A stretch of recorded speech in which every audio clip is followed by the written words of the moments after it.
Vaovao farany mahakasika ny ilay rivodoza aloha zany amin'izao fotoana izao fampizarana antsika tamin'ny fitoran-tany hoany zany izy dia eo amin'ny manasaraka ny distriktan'i Belosy Ampaniny misy ny Fohibeny zany hoe efa tena akaiky izy zany aloha ivoaka ny ranomasina raha amin'izao fotoana izao izy dia mbola tanety aloha raha ny sary azo amin'ny zana-bolana 580 kilometatra isan'oratra ny rivotra hoentiny zany hoe tsy nisy fiovana mihitsy zany zay aloha tato anatiny ataontsika hoe adiny enina lasa zay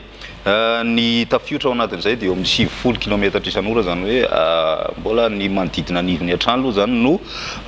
miaina an'izay 70 kilometatra isan'ora izay ny lalany tsy miova mianatsimo sy mandrefana hatrany izy zany miaraka amin'ny hafanganam-pandeha 80 kilometatra isan'ora eo zany raha amin'izao fotoana izao zay fa somary nisy fotoana izy zany nijanona kely sy dia nisy nihetsika loatra zany ity rivodoza ity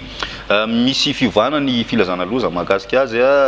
zay miova toy izao zany miloko mena ho an'ny faritra atsimo atsinanana Anosy Androy Orombe Benenitra Betioka Rampani ny antony itazomana anazy mbola ho faritra mena dia ny rotsakorana hoentin'ny rindroraona aorian'ilay ivony zany no mbola hita taratra mipetraka amin'ireny faritra sy distrika voatonona teo reny misy ihany koa ny filazana miloko manga zany hoe miova miloko manga zany any Beroa Kazoabo ny any Sakara sy Morombe ary Toliara voalohany sy faharoa zany hoe efa manomboka miala tsikelikely amin'ireo distrika sy faritra ireo koa zany ny loza amin'ny ankapobeny mbola misy ihany rotsakorana raha ny angom-baovao azo any an-toerana zany fa efa somary miamalefaka zany zay ny rivotra ihany koa raha ohatra ny Toliara manokana zao tsy dia ahitana an'izay rivotra zay